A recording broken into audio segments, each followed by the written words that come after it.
Mwiriwe neza nshuti bakunzi ba Ishyano News TV, reka turebere hamwe n'iki kiri kuvuga mu Rwanda ndetse no hanze yarwo. Reka tuyahere mu Rwanda. Hari inkuru ivuga ko Perezida Paul Kagame yageze i Gaborone mu murwa mukuru wa Botswana, aho yatangira uruzinduko rw'akazi rw'iminsi 2. Umukuru w'igihugu akigera ku kibuga cy'indege mpuzamahanga cyitiriwe Saseretse Kama, yakiriwe na mugenzi we wa Botswana Duma Boko, ari nawe wamutumiriye mu gusura igihugu cye. Uruzinduko rwa Perezida Paul Kagame i Gaborone rwabanjirijwe n'inama ya kabiri y'ihuriro rihoraho rihuza u Rwanda na Botswana mu bufatanye yabaye hagati y'itariki ya 4 Gicurasi 2026, igaragaza ubushake bw'ibihugu byombi bwo gushyira imbere ubufatanye buteguye neza kandi butanga umusaruro. Perezidansi ya Botswana iheruka gutangaza ko uruzinduko rwa Perezida Paul Kagame muri iki gihugu rugaragaza indi ntambwe ikomeye mu gukomeza guteza imbere umubano hagati ya Botswana n'u Rwanda, ukavamo ubufatanye bukomeye mu by'ubukungu. Yavuze kandi ko uruzinduko rwa Perezida Paul Kagame i Gaborone rwubakiye ku ntambwe yatewe mu ruzinduko rwa leta rwo mu mwaka wa 2019 ubwo hafatwaga icyemezo cyo gushyiraho GPCC ku rwego rugamije kurushaho kwimakaza ubufatanye. Muri uru ruzinduko Perezida Paul Kagame na mugenzi we bazagirana ibiganiro byihariye bizibanda ku bucuruzi bushingiye ku ikoranabuhanga, ubukerarugendo, ingingo z'amatungo, ingendo n'ubwikorezi ndetse n'ubufatanye mu ruhererekane rw'agaciro k'amabuye. Perezida Kagame kandi biteganyijwe ko agomba gusura sosiyete icuruza amabuye y'agaciro yo mu bwoko bwa Diamond na Diamond ya Diamond Trading Company Botswana. Mu ruzinduko biteganyijwe ko u Rwanda na Botswana bizasinyana amasezerano atandukanye arimo ajyanye n'ubucuruzi n'ishoramari, ubufatanye hagati y'ikigo gishinzwe guteza imbere ubucuruzi n'ishoramari muri Botswana, Botswana Investment Trade Center, n'ikigo cy'u Rwanda gishinzwe iterambere RDB, ndetse n'amasezerano agamije kwirinda gukoresha kabiri double taxation evidence agreement agamije koroshya ubucuruzi n'ishoramari. Hazabaho ihuriro ry'ibikoresho business forum, hazabaho ihuriro ry'imikoranire ku wa 5 Gicurasi 2026. Perezida Kagame yaherekejwe i Gaborone n'abaminisitiri batandukanye muri guverinoma, abayobozi bakuru mu nzego za leta ndetse n'intumwa z'abikorera. Perezida Paul Kagame yaherukaga Botswana mu mwaka wa 2019 mu ruzinduko rwa mbere yaragiriye muri iki gihugu. N'uruzinduko rwasize yakiriye anagiranye ibiganiro na mugenzi we wahoze uyobora iki gihugu icyo gihe. Twerekeza hanze y'u Rwanda. Hari inkuru ivuga ko amakuru aturuka muri Repubulika ya Demokarasi ya Kongo avuga ko kuri wa 3 umutwe wa AFC 23 n'ihuriro ry'ingabo zirwana ku ruhande rwa leta ya Kinshasa baramukiye mu mirwano ikomeye cyane iri kubera ku ntera no uvuye mu mujyi wa Uvira. Amakuru atandukanye yemeza ko imirwano iri kubera mu duce twa Kigoro, Kigurwe na Kabunambo duherereye mu birometero bibarirwa muri 26 uvuye muri Uvira. Ni imirwano ya 23 ihanganyemo n'ihuriro ririmo FARDC ndetse na Wazalendo. Kugeza ubu biracyagoye kumenya ko impande zombi ziri kwitwara mu mirwano, ndetse yabaye mu 23 cyangwa Kinshasa nta uragira icyo atangaza. Kunzwa filime nyarwanda banga after banga, Ihogoza Films yongeye kubategura filime y'akataraboneka yitwa Kuri y'urukundo.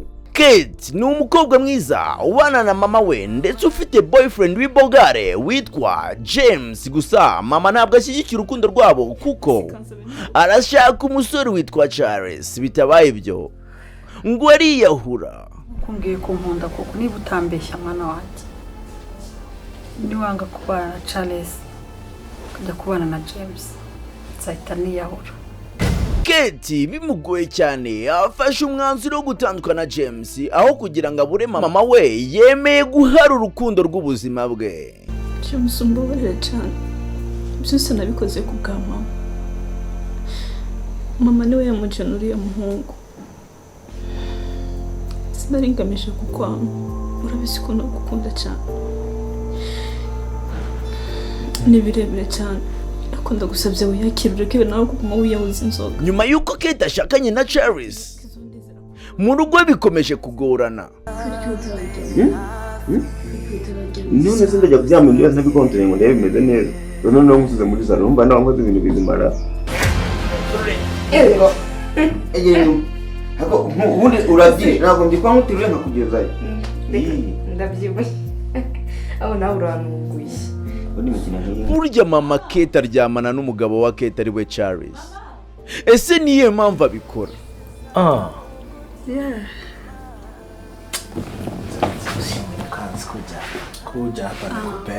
Kate namenya yuko mama waryamana n'umugabo we bizagenda bite?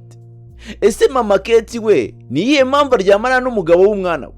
Ntucikwe n'iyi filime iri guca kuri YouTube channel yacu nk'ibisanzwe yitwa Ihogoza Films. Manuka muri comments twayipininze, ni comment ya mbere uyiklikeho ukore subscribe, ubundi uryoherwe na episode ya mbere kuko akanya tuvugana yahageze kure y'urukundo. Mu yandi makuru, umujinya ukomeje kwiyongera muri sosiyete sivile ya Kongo nyuma y'itwika ry'icicaro cy'ishyaka ry'abaturage riharanira kwiyubaka na demokarasi, ishyaka ry'uwahoze ari perezida wa Repubulika ya Demokarasi ya Kongo Joseph Kabila i Kinshasa. Ku itariki ya kabiri ku itariki ya 5 Gicurasi, abanyamakuru ba radio Okapi basuye aho hantu babonye ibimenyetso bigaragara by'umuriro mu nyubako irimo icyicaro cy'ishyaka giherereye kuri Boulevard Sandwe mu karere ka Karama. Abatangabuhamya bavuga ko ibyo biro byari bimaze igihe bidakora, byatwitse n'abigaragambyaga mu gihe cy'urugendo rwateguwe ku wa mbere n'ishyaka rya UPDS riri ku butegetsi bwo mu rwego rwo gushyigikira ibihano Amerika yafatiwe wahoze ari perezida Kabila Joseph. Naho kandi mu yandi makuru, Minisitiri w'Ubutabera muri Repubulika ya Demokarasi ya Kongo Ngefa yagaragarije Sena ko indishyi Uganda yahaye igihugu cyabo kubera ibyaha ingabo zayo zakoreye mu mujyi wa Kisangani mu myaka irenga 20 ishize wanyerejwe bikomeye. Mu mwaka wa 2022 uruzinduko mpuzamahanga urukiko mpuzamahanga rw'umuryango w'abibumbye rwahamije ingabo za Uganda ibyaha bitandukanye byakozwe ubwo zabaga mu mwaka wa 2000 rucika igihugu indishyi ya miliyoni 325 z'amadolari, ariko akishyurwa mu byiciro, mu gihe umwaka wa 2026 ari uzatangwamo icyiciro cya nyuma cy'indishyi. Minisitiri Ngefa yagaragaje ko Uganda yamaze kwishyura miliyoni 196 z'amadolari, ariko miliyoni 28 arizo zonyine zagejejwe kubagizwe ingaruka n'ibyaha by'ingabo za Uganda muri Kisangani. Minisitiri Ngefa yagaragaje ko byari byarateganyijwe ko aya mafaranga azahabwa abantu 3,000, ariko umubare watumbagijwe bigizwemo uruhare n'abarimo abanyepolitiki arenga 16,000 basobanuye ko aribo bantu harimo ababaringa.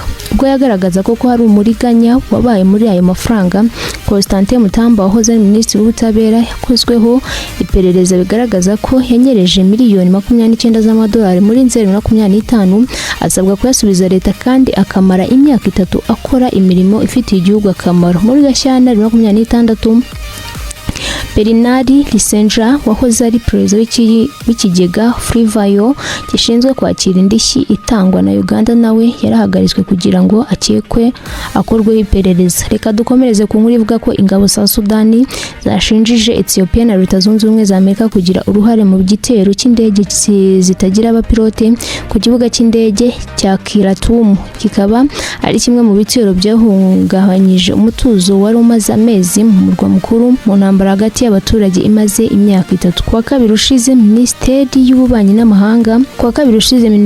n'Amahanga ya Ethiopia yamaganye icyo yise ibirego bidafite ishingiro, ihakana kubigiramo uruhare, inashinja ingabo za Sudani gushyigikira ibikorwa by'abagizi ba nabi no guhungabanya ubusugire bwa Ethiopia. Leta Zunze Ubumwe za Amerika, Leta Zunze Ubumwe z'Abarabu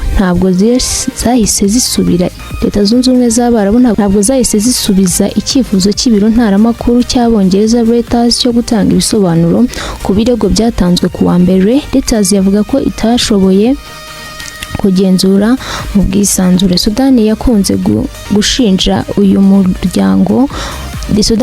gushinja uyu muryango gushyigikira abarwanyi ba Rapid Support Force bahanganye n'igisirikare cya leta kuva mu mwaka wa 2023, ibirego iyi leta yo mu Kigobe ihakana.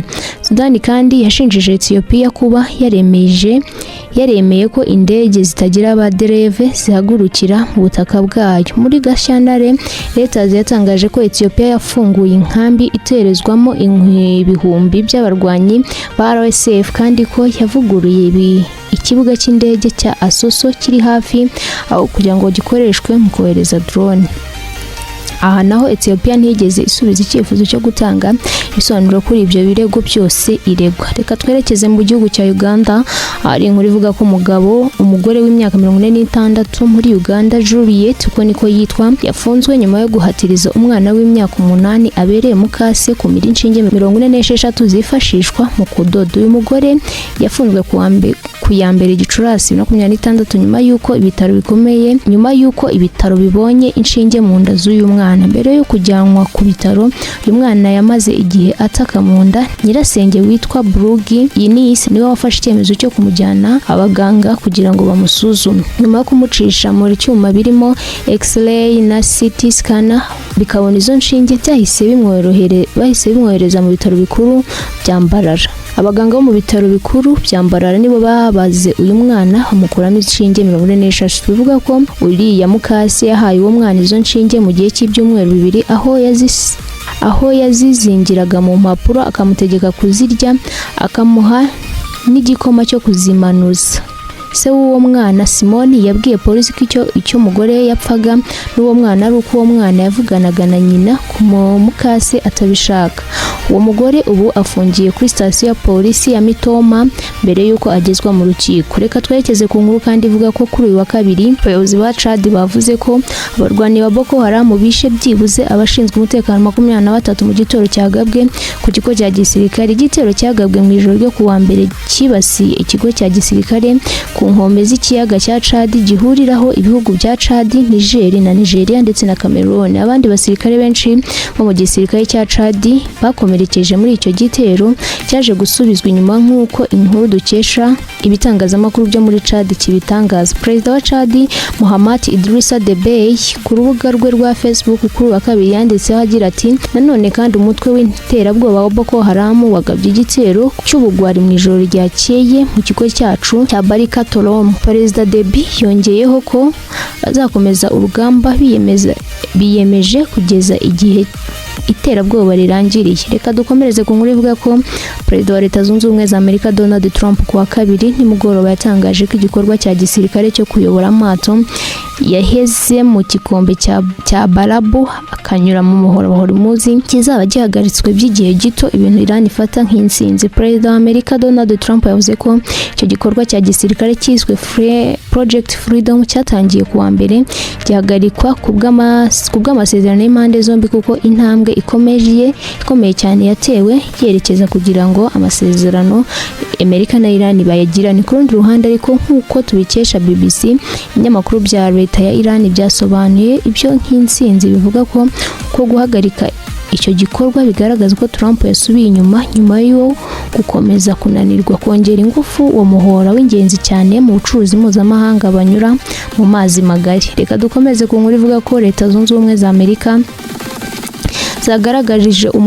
zagaragaje ko umuryango w'abibumbye nudasaba Iran guhagarika ibikorwa byo gufunga umuhora wa Hormuz unyuramo ubwato bwinshi butwara ibikomoka kuri peteroli uzafatwa nk'utagira akamaro. Amerika na Israel byashoje intambara ku itariki Amerika na Israel byashoje intambara kuri Iran tariki ya 28 Gashyantare 2026, naho hitamo gufunga uyu muyobora nk'uburyo bwo kubiteza umuryango mpuzamahanga kugira ngo ubishyireho igitutu bihagarike kurasa i Tehran. Perezida Donald Trump wa Amerika yavuze ko ingabo z'abanyamerika zigiye kujya ziyobora ubwato bunyura muri Hormuz kugira ngo butaraswa n'ingabo za Iran binyuze mu bikorwa bye yise Freedom Project, ariko yatangaje ko bigiye guhagarara nyuma y'iminsi bitangiye kugira ngo ibiganiro by'amahoro bigende neza. Ingabo za Iran zigambye kurasa ubwato bwinshi bwagerageje kurenga umurongo ntarengwa zashyizeho muri Hormuz n'abandi mu kigombe cya Paris,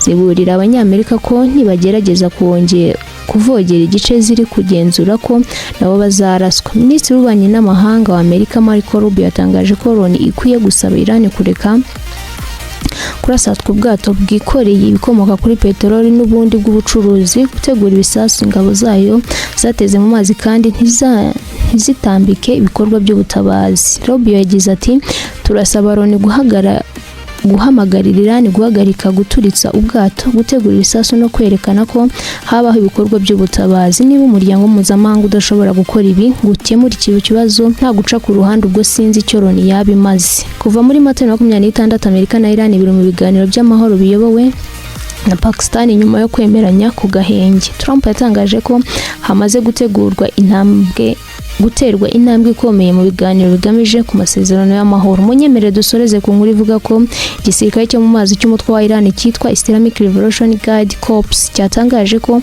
umutekano wo kunyura mu muhora wa Hormuz ugiye kongera gukomeza nyuma y'uko Leta Zunze Ubumwe za Amerika zigabanyije ibikorwa bya gisirikare zari zaratangije muri ako gace.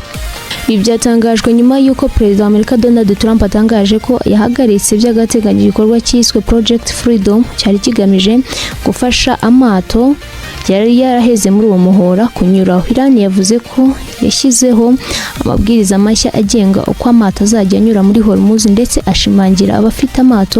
ishimira abafite amato n'abayobozi bayo kubahiriza ayo mabwiriza. Perezida Trump yavuze ko iyi ntambara ishobora kurangira burundu mu gihe Iran yakwemera iby'impande zombi zemeranyijweho, ariko kandi yihanangiriza ko niba bidakunze ibitero bishobora kongera gukazwa kurushaho. Ku ruhande rwa Iran, umuvugizi wa Minisiteri y'Ububanyi n'Amahanga yavuze ko abarimo gusuzuma icyifuzo cya Amerika bakazatanga igisubizo binyuze muri Pakistan iri mu buhuza. Minisitiri w'Intebe wa Pakistan Sharif yashimiye Amerika kuba yahagaritse ibikorwa byayo by'igihe gito, avuga ko bishobora gufasha kugarura amahoro n'umutekano mu karere. Umuyoboro wa Hormuz ni ingenzi cyane mu bucuruzi bw'isi, cyane cyane bijyanye na peteroli, bityo impinduka zikorwamo zikaba zireba isi yose. Nshuti bakunzi ba News TV, nta dusoreje amakuru twari twabateguriye, mukomeze kugira umugoroba mwiza.